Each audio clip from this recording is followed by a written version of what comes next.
Bienvenue sur Voix du Cœur. Là où chaque douleur a une histoire. Et chaque histoire peut devenir une force. La nuit où la maison de Mama Lina a brûlé. Tout ce que nous avions est devenu de la cendre. Mais nous ne savions pas encore que ce n'était que le début.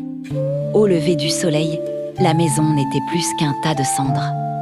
Mama Lina regardait les ruines en silence. Nelly pleurait doucement. Nous n'avions plus rien. Alors Mama Lina a pris une décision. Nous devions partir. Partir loin de cette forêt. Et essayer de recommencer ailleurs. La route était longue. Très longue.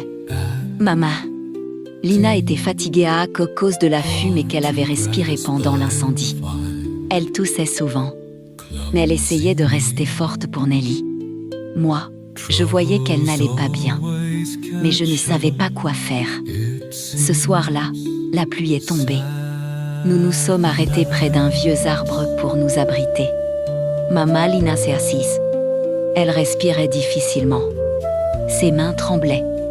Elle a regardé Nelly. Puis moi. Sa voix était faible. Promets-moi que tu protégeras Nelly. Je n'ai même pas eu le temps de répondre.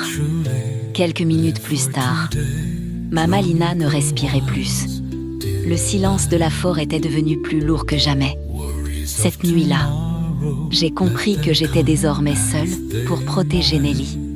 Le lendemain matin, j'ai creusé la terre avec mes mains. Pas très profond, mais c'était tout ce que je pouvais faire. J'ai posé quelques pierres et j'ai promis de jamais abandonner Nelly. Puis nous avons repris la route vers la ville. La ville était bruyante et indifférente. Personne ne nous connaissait. Personne ne se souciait de deux filles fatiguées marchant dans la rue. La fin arrivait rapidement. J'ai essayé de demander de l'aide. Certains nous ont ignorés. D'autres nous ont regardés avec méfiance. Une femme a même refermé sa porte devant nous. Cette nuit-là, nous avons dormi près d'un vieux marché abandonné. Nelly tremblait de froid. Je ne dormais pas. Parce que dans la ville, les dangers sont partout. Le lendemain matin, quelqu'un nous observait. Un homme bien habillé. Il regardait la scène depuis l'autre côté de la rue.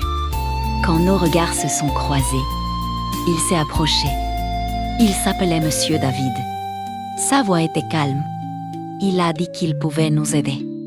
Mais dans la ville, l'aide n'est jamais gratuite. Ce jour-là, je ne savais pas encore si cet homme allait changer notre vie ou la détruire encore plus.